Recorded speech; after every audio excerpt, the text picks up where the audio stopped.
Well, welcome. My name is Jennifer Kenney. I'm the Director of Family Ministries at University Presbyterian Church, and I'm joined today with two friends and colleagues, Susanna Hoke, Director of Discipleship at University Presbyterian Church, and Dr. Peter Gilbert, a member of University Presbyterian Church, father and research scientist.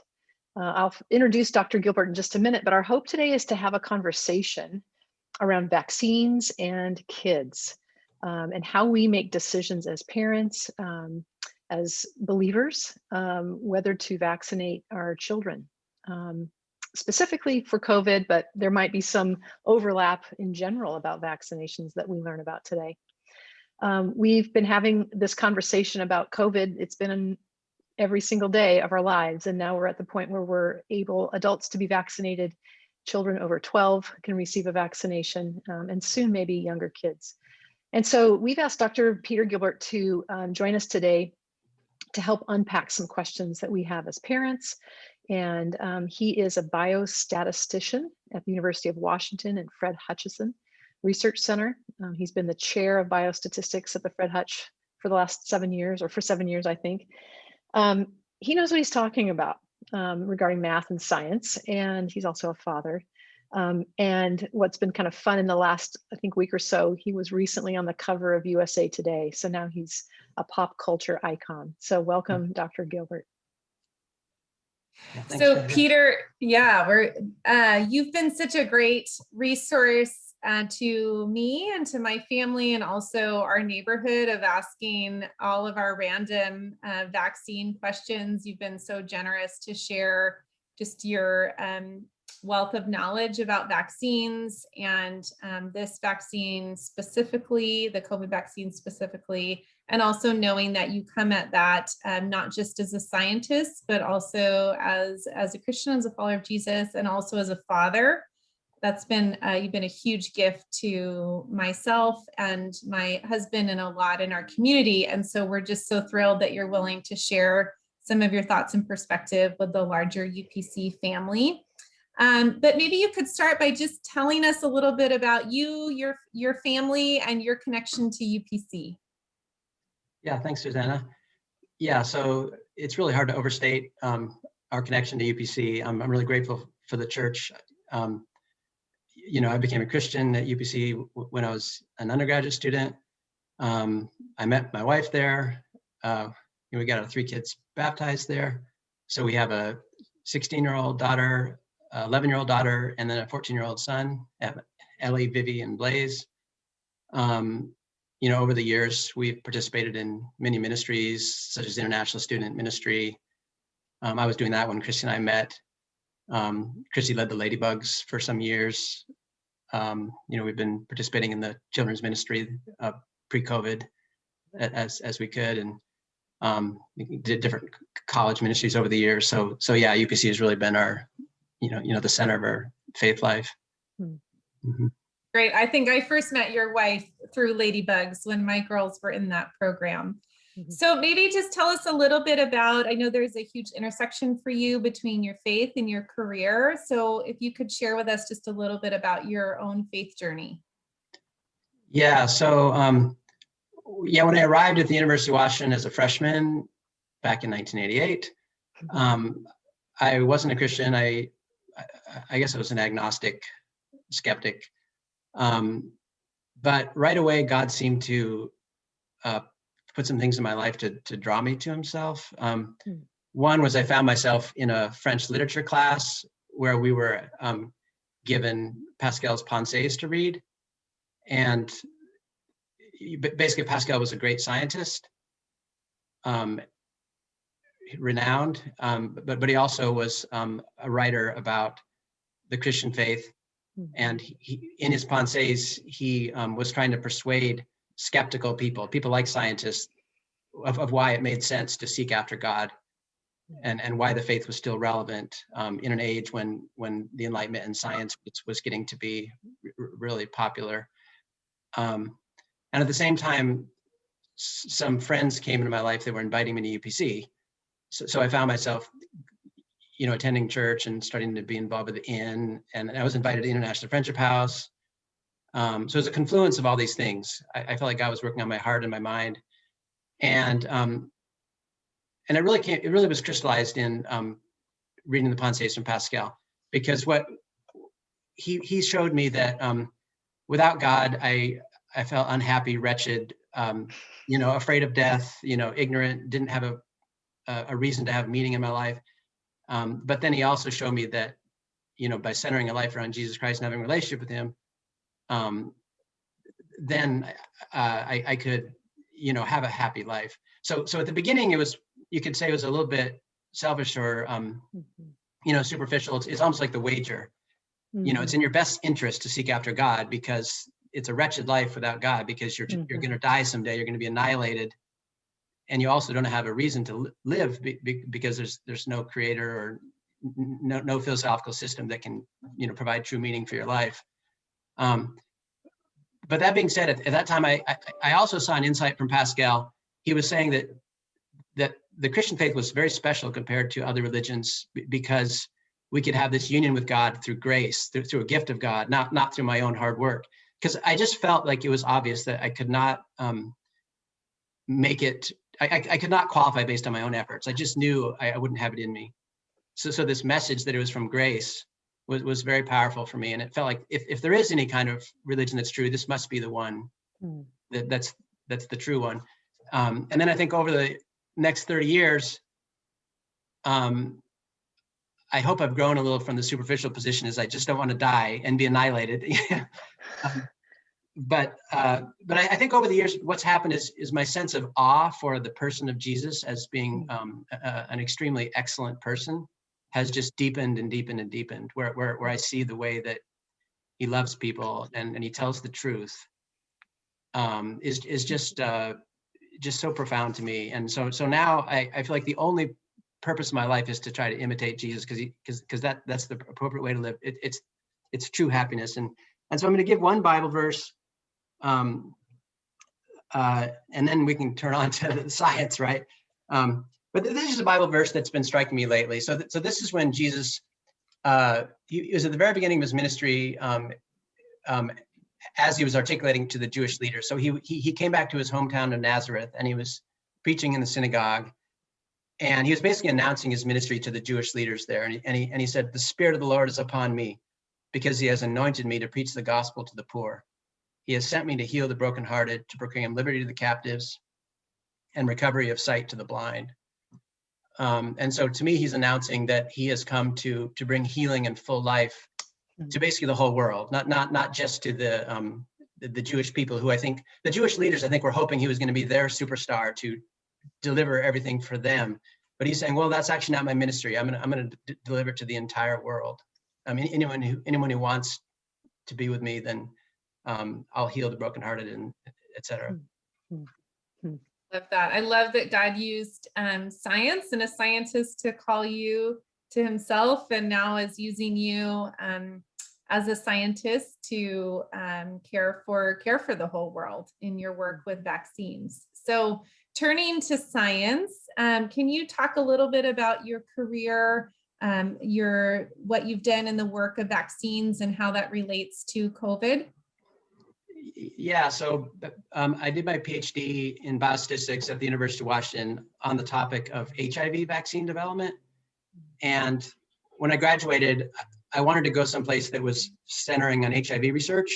That was part of my faith journey too. I felt like we needed to have a lot of compassion and effort against HIV, because to bring God's healing and compassion with so many people suffering from HIV.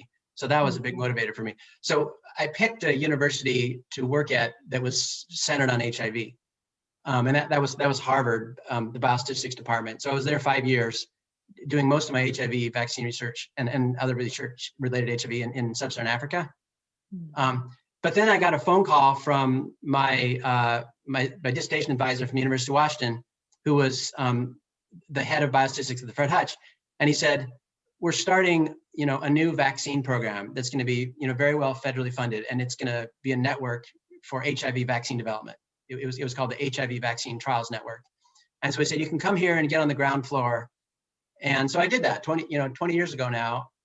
I became a member of that HIV vaccine center. And I've been a co-principal investigator of that center since 2004 and principal investigator since 2011. So really for 20 years, very focused on HIV vaccine development. And the network is much bigger than statistics. It's all of the study site operations all over the world. We have many sites in South America, many sites in sub-Saharan Africa and the U.S. and other places. And there's laboratories involved, and so it's a very big network. But so for 20 years, we've been working very hard on HIV vaccines, and the outcome is we haven't been able to find a vaccine. Based on our statistical modeling, we've always been saying that if we could just get 60% efficacy of a vaccine, then we'd like to see it widely distributed, because you would make a large difference in cutting down AIDS and death numbers. But we just never got there yet because HIV is tough. So then COVID comes along, and because we were an established network for HIV vaccines, the National Institutes of Health said, well, you're ready for this because you've been doing HIV for 20 years. And so we pivoted. And basically what I found is all of the expertise that we had developed for HIV vaccines carried over very well to COVID, except COVID is easier than HIV. So we were in a position to be able to succeed quickly, basically, given the technology that was already in place and the expertise that was already in place. That is fascinating. Peter, can you talk about how a vaccine works? So let's assume I know nothing except for somebody's telling me I need to go get a shot. Well, how does this work in my body? Yeah, so if you think about what happens when your body gets infected with some pathogen, basically the immune system, it's got antibodies in it and T cells in it. And these are like lock and key, where every pathogen strain is different, like influenza with a particular sequence or a SARS-2 virus with a particular sequence. And then what happens when the body gets infected, antibodies and T cells start getting made that they're only, the only thing they can do is to very specifically recognize the strain of the pathogen that just invaded your body. And they can't do anything else but recognize that foreign thing that just entered your body. And so what a vaccine is it takes a piece of the real pathogen, like the real virus, and then it somehow genetically, it somehow finds a way to deliver it to the immune system. So what happens, it basically educates or tricks the immune system that it thinks that it's seeing the real pathogen. It's actually only seeing a piece of it, and that it's only seeing a piece because the vaccines are designed to be safe, so that it's not, the vaccines don't replicate in the body. They're out of the body after a day. So all it does is expose the immune system to a small part of the virus, just enough so that the body will start making B cells and T cells that recognize that exact thing. And so once the immune system's educated, if one then encounters the real virus through an exposure, the body's ready to make B cells to come attack the virus and clear it from the body before it can infect cells. Or if it infects a few cells, it might be able to clear it from the body as well. Or keep the infection so low that it's meaningless, like it'll have no consequences. Right. That's helpful. Thank you. We hear so much through all of our sources about what it is and what it isn't. So it's helpful to have kind of a baseline layperson understanding. I know you threw some technical terms at us, but I think that was very helpful in understanding that our body's recognizing the bad guy and knows now how to fight the next time. Talk about a little bit about what you see as promising specifically regarding the COVID vaccine. Yeah, so I mentioned that for HIV vaccines, we haven't achieved success yet. And in contrast, we've had great success with the COVID vaccines. Mm. So, I felt like I put the bar here for, a vaccine being good enough to use for HIV. And we're basically up here with the COVID vaccines. We've just flown over the bar, in a really impressive way. And to explain that a little bit, I want to pose the question, like how can we trust the conclusion that these vaccines are safe and effective? Yeah. And to me, the most important way is through randomized, double-blind, placebo-controlled trials. I mean, that's some jargon for you, but it's the gold standard for evidence for knowing that a biomedical intervention works. And the reason it's so rigorous is because what it does. If we look at the vaccines from Pfizer and Moderna, those vaccines are almost identical. Okay. And as you know, it's the Pfizer vaccine that's the one that kids can get now. Right.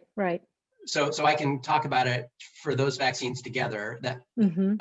So those two vaccines, we have 75,000 people have been in these randomized double-blind studies, and half got vaccine and half got placebo. And then they were followed for whether people in the trial got COVID over about 5 months. And the randomization part, that just means that to get into the trial, to decide whether a person gets the vaccine or the placebo, a coin flip was used. Yeah. It's completely randomized. And the placebo is just a shot of a saline solution. And then the double blind part means that participants don't know whether they got vaccine or placebo. Right. And also the people that are checking safety outcomes and they're checking effectiveness outcomes, which are basically whether the person got COVID, those people don't know whether they got vaccine or placebo either. Okay. So what those design features mean is that when we compare the rate of COVID between people in the vaccine arm versus the placebo arm, we know that we're learning something about how the vaccine works. We can basically prove whether the vaccine is working or not. And then there's a third factor that I think is important because there can be some lack of trust of the government, and these trials are sponsored by the government. The third factor is that the U.S. government they put into place an independent data safety monitoring board that closely looks at the data from these trials regularly. And the people on this advisory board, I know many of them personally. They're not paid to be on the advisory board. They're carefully vetted. They can have no conflicts of interest, or they can't make a dime off the vaccines. Yeah. So they, they're and I know them personally. So they're doing this because it's their way to participate in the fight against COVID. So I think the process that's been used to determine safety and effectiveness can be trusted. And then if we look at the actual data, they're just amazing. Like of those 75,000 people I mentioned, the number of COVID cases in the placebo group was, and I'm referring only to the published data, was 366. So 366 people got COVID disease. And then in the vaccine arms, 20 people got COVID disease. So that's a 95% reduction, 20 versus 366. So it's a massive effect. And then if we look at severe disease, 39 people in the placebo arm got severe COVID, and then one person in the vaccine arm got severe COVID. Wow. So that's about a 98% reduction in risk of COVID, severe COVID. So essentially, based on the randomized data, we know that it's a remote possibility to get severe COVID if you get this vaccine. And particularly for children, Pfizer did study the same vaccine in 12 to 15-year-olds. And in their original study, they included 16 to 17-year-olds. So they were in the original large study. But what they found in 12 to 15-year-olds, they randomized 2,300 children.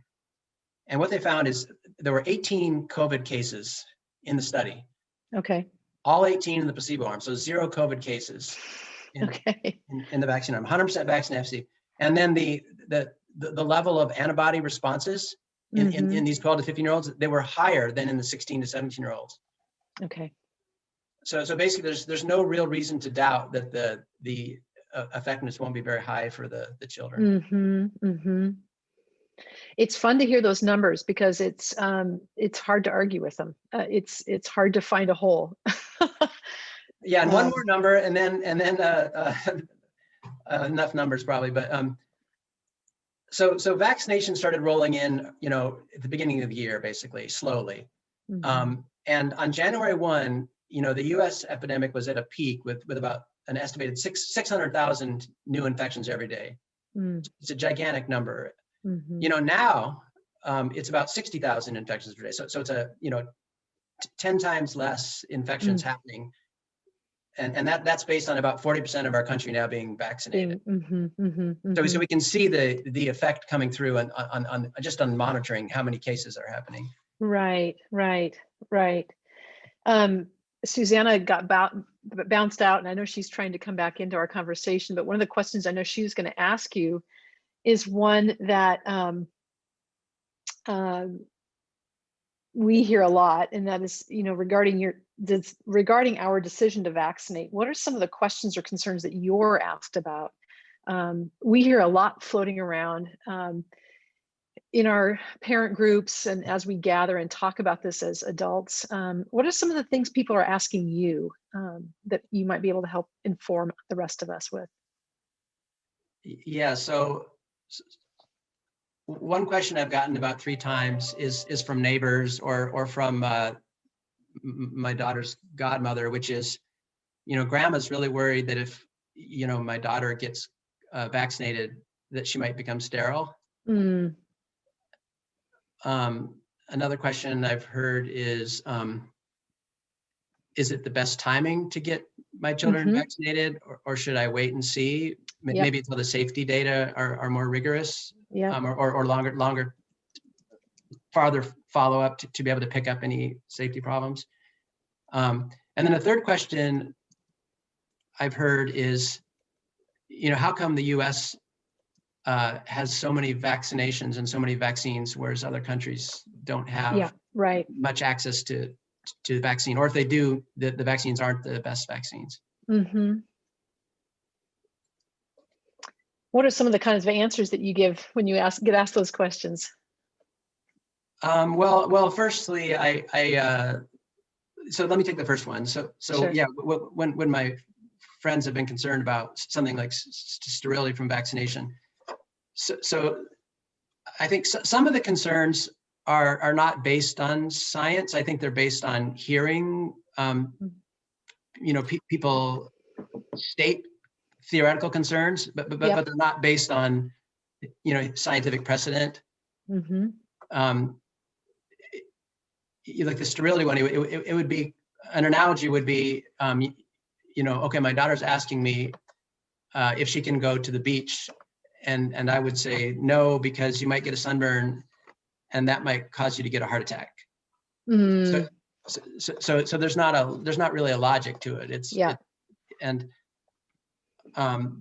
But it's a good question nonetheless. If people are concerned about it, it's a good question to think about why that shouldn't be a problem. And part of the reason I think it shouldn't be a problem goes back to what I was saying about the way vaccines work is they stimulate antibodies T cells that work in a lock and key mechanism. Like their only reason for living, the only thing they can do is recognize the virus. They can't do anything else. And because they're so specific in their functions, I think that's one of the reasons why in general vaccines have had a really good safety record. They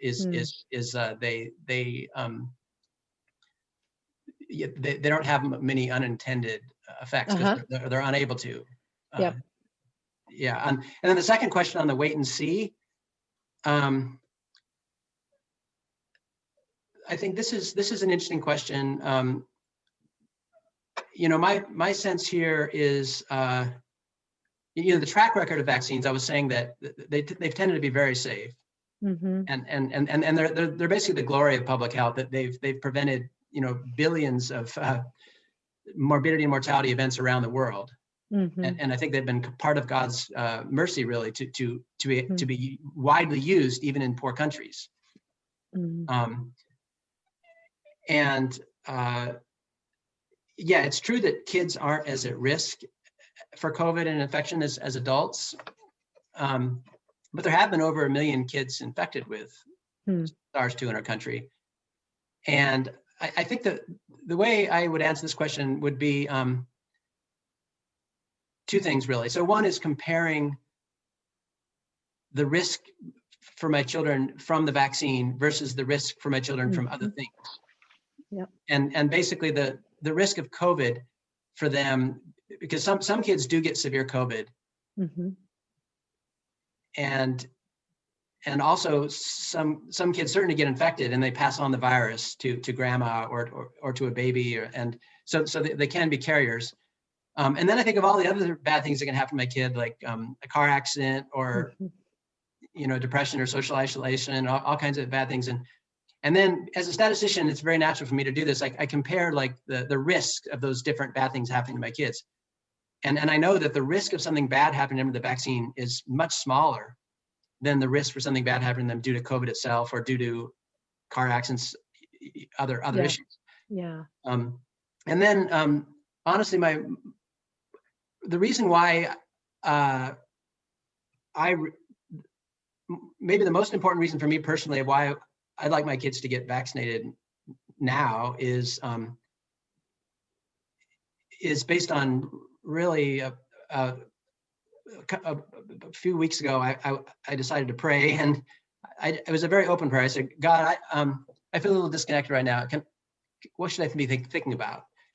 And then God, what I heard him say was, well, Peter, you do realize you have a responsibility to help your children grow in their faith, and you're kind of being a little lazy about that. Can you do something more? It's a pretty clear answer. And it just made me remember that, when COVID came in, it really derailed a lot of the structure we had for, the kids' faith. Because basically for our entire children's life, we had them going to Sunday school, going to the Wednesday night programs, going every time there's a camp, we'd send them to camp. Every time there's a mission opportunity, send them to mission opportunity, and that kind of built in a structure where the whole church is raising the kids in faith. But since COVID, it falls more on the parents, and I think I don't get a great grade on how I've been doing on stewarding their spiritual life on my own. So for me, I want to get them into full-scale church with the youth groups and everything this fall. I don't want to wait any longer. I don't want to wait a year or two to vaccinate them if it makes it harder to get them back, with some in-person groups. Yeah. I think we can all relate, Peter, to, it's been an interesting journey as parents to having the classroom come back at home for more of us, and also this realizing how important it is, our role in the faith formation of our kids. I think there's been some really important lessons, both about what we ought to be doing at home and also the gift of partnership with schools and our teachers, and also church and our Sunday school teachers, and some of those, the importance of Christian community. Is there anything else, as you and Christy made your decision, have been making this decision for your kids, that you considered as factors in your decision, wearing both your science hat and your Christian hat and your father hat in making this decision in your own family? Yeah, no, those were the main decisions. Those are the main factors we considered. Yeah. Great. Peter, as you look ahead, is there anything that you can see on the horizon regarding the vaccine? We're hearing rumor that this vaccine might become available to children younger than 12. Just wondering if you can speculate on the future, and maybe can we apply the same logic that you laid out for the 12 to 15-year-old category to younger kids? What can you say at this point about as we look ahead? Yeah, I know the companies are working on bridging the vaccines to the younger ages. And I think it's likely to be successful because it'll be possible to demonstrate that the immune responses generated by the vaccine are similar in the younger ages compared to the older kids. And there'll be a safety database collected. Yeah, and I think to me the logic is the same. Just like I want my 14 and 16-year-olds to be in person at church, I want my 11-year-old. But if I had younger children, I would want them to be at church too. Yeah. I was telling Susanna that what was fascinating for me to listen at the Little League bleachers. I have a 12-year-old. And so the day that 12-year-olds the vaccine became available for them, it was fascinating to hear other parents talk about how they were first in line for themselves, but then hesitant or reluctant as they thought about their young, precious child.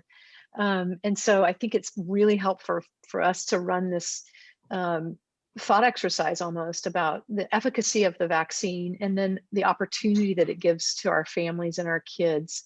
I know in our family, we think a lot about wanting to be able to do things together, and how if we're all on the same page on this, it opens more doors for us right now as a family. Certainly participating in church and in other youth opportunities, sports and school. That was another factor. Our younger son didn't want to get the vaccine. We wanted them to also have some ownership of the process. And so our older 14-year-old ran toward it. First day their school offered it, he was at first in line, and our younger one was a little bit more hesitant, but his hesitancy was more around just getting a shot. He doesn't like them. But at some point he said to me, I think I'm supposed to do this, right? And then he became an owner of this decision. So it's been fascinating to both listen to other parents talk about this, and then of course in our own homes manage this. Susanna, I don't know if you had anything you wanted to offer about how your family's been processing this. Yeah, I think it's been similar. My eldest daughter she felt really ready to go get it, especially as she thinks about, she's going to be a camp counselor at a summer camp, and so really wanted to do that. My other daughter was a little bit more hesitant. She's she has a bit of a scientist brain, so she just wanted to understand it more, and we had some really good conversations about it. I think the other thing we've been talking about as a family is how there's both the personal decision that we make, and then also how we think about the larger picture of what's going on, not just in the US, not just in Seattle, but also the world. Those are some good conversations we've had about what's our call and responsibility as followers of Jesus to think about this from a global perspective as well. And Peter, I know a lot of your work has been in global health related to your vaccine work. So as you think about this COVID vaccine, how are you also thinking about it in terms of a global health perspective? Yeah, I am definitely concerned about justice issues. I was on a World Health Organization meeting at 3 a.m. yesterday. And, the way they started the meeting was by acknowledging that 75% of vaccinations that have been given in the world have been in 10 countries. And acknowledging that they use the word tragedy, and that there's such disparity that in some countries there aren't vaccines available, and there's massive rates of severe COVID and people dying of COVID. I think about 7.5 million people in the world have died of COVID now. And for one statistic, I said I'd be done with statistics, but if we compare the US to India, just as one example, I mentioned that if we look at infections in the US, 6 months ago compared to today, it's been 600,000 infections per day. Now it's 60,000. So there's been a dramatic reduction. In India, on January 1, it was 250,000 infections a day. Now it's 3.5 million per day. And there's only a small, very small fraction of the Indian population that's been vaccinated. So the reason I picked that verse about healing the brokenhearted, proclaiming liberty to the captives, and recovery of sight to the blind, I'm finding an interpretation in there about being part of God's healing in the world, and I feel like there is a responsibility to work toward getting the vaccine out to the world, and so I wonder how UPC can be a good part of that. And within my work life, we are attacking that directly, which is very meaningful work.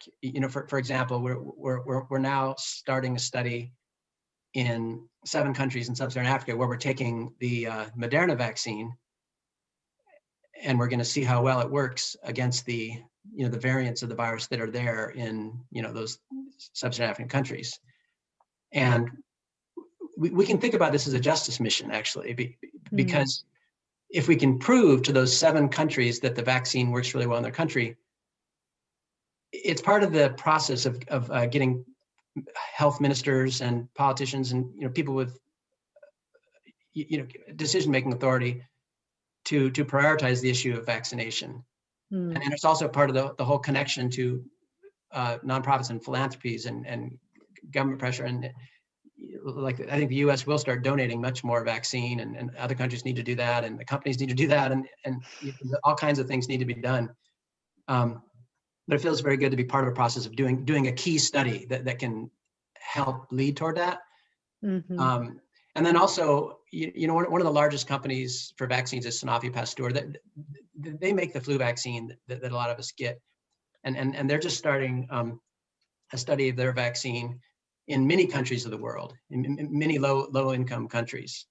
And the vaccine is kind of similar to their flu vaccine in the way it's built. And it's quite promising that maybe it'll be really good.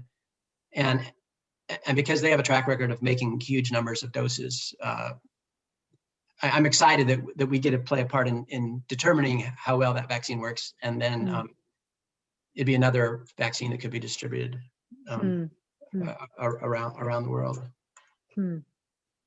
Yeah. Peter, I'm wondering if you have any, this has been super helpful.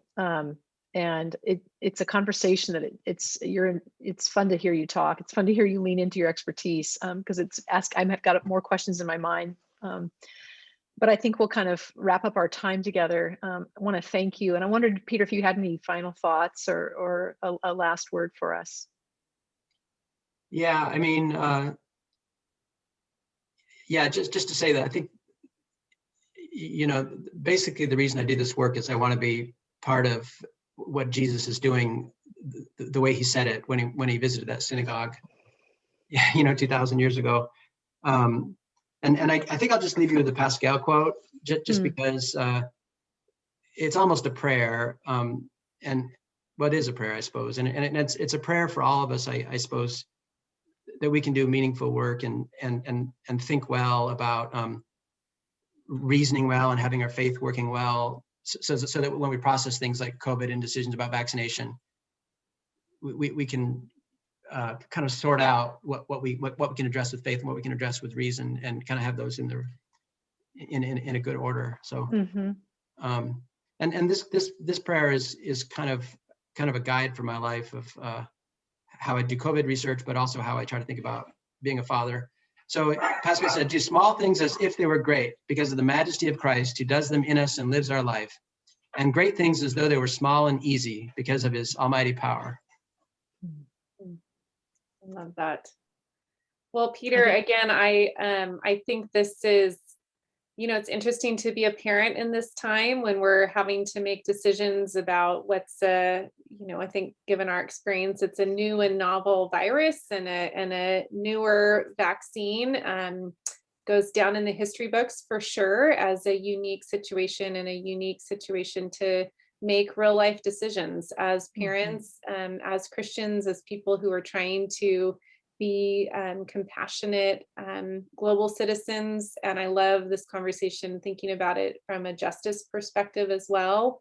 And again, our hope in this time is really to kind of normalize having these types of conversations, and normalize that this is a good space to intersect with our Christian community and also our everyday lives and thinking about the science of this. So we really appreciate your time, and really appreciate you being on the front lines in so many ways of work to bring vaccines, to bring health, to bring justice, to bring healing around the world, and look forward to being together as families related to family ministries very soon.